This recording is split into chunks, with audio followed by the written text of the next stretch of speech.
On each player's turn, they can perform 2 actions, and there are 3 different actions you can play in a game of If I'm Going Down.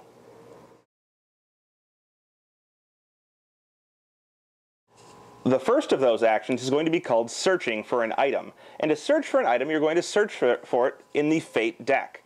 Now this takes 1 action, and what you would do is simply flip the top card of the deck and see what you find. So we flip the top card and we see no luck. Unfortunately, we found nothing with our first action. We searched and nothing was there. But we could use our second action to search again. And we would do that by flipping another card from the top of the deck. And in this case, we find the Special Treat, which is an item that we can save to use later. Now, in order to save it, we would put it in one of our open slots on one of our tracker cards, and we would be able to pick that item up and use it later if we decided we needed its benefit. So we would simply place the Special Treat on our other empty ground spot for future use.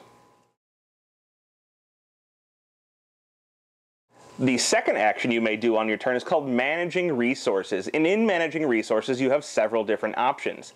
The first option is called Moving Resources, and when moving resources, you may move 2 resources to different locations on your tracker cards. So for example, I could move one item from a spot where I'm holding it to an empty item on one of my cards. So we could start with, for example, moving the Special Treat onto my tracker card right here on my body, and I could take my camera and place it on the ground, saving it for future use and making my Special Treat available to use for me now. Now that I've completed both of my movements, my action is done.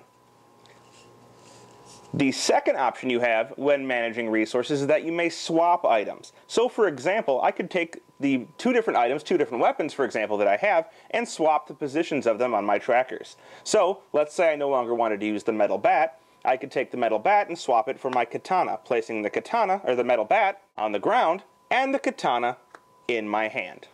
The third type of managing resources action you may take is called swapping resources, and this is only available in a 2-player game. What you may do is, with your partner, you may swap resources that you are both already carrying. So for example, let's say you're carrying the katana sword, and your partner is carrying an assault rifle.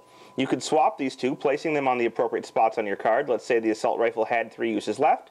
Your partner would place their katana on their resource tracker, or their tracker card, with unlimited uses left, and you would be ready to go.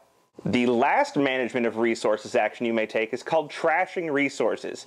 This is an option that allows you to remove cards from the game for supplies that you would no longer like to have. So for example, let's say you no longer wanted your Special Treat, you could simply destroy this item at no action cost to remove it from the game entirely.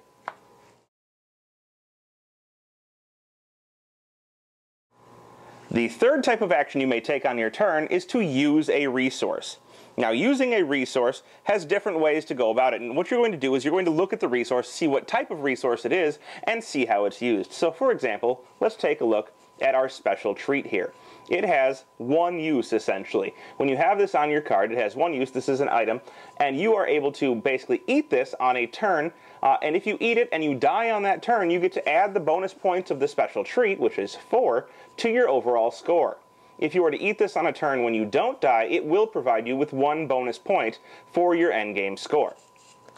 Now, other items, such as the camera here, have uses on them. You can see this one has 3 uses. No, I'll just put this back here. Put this here. And I'll go. Now, other items you can see have uses on them. In the top right-hand corner, you can see this camera has 3 uses. If you were to have this item equipped, for example, on your body, you would set it at the 3 uses spot on your body tracker. In this case, you have the camera available for use, and you can do so by choosing to use an action to use the camera on your turn, sliding this up 1 space, and doing whatever the camera says. In this case, the camera allows you to take an action to slide it up 1 space, and essentially you want to use it 3 times to use all of the uses of your camera. Once you do so, you get to add this card to your score pile, which will give you 6 points at the end of the game. Weapons, which are a different type of item, which will also have some uses sometimes, or may have infinite uses as indicated on this card, will be covered in a future video so you can see how those work.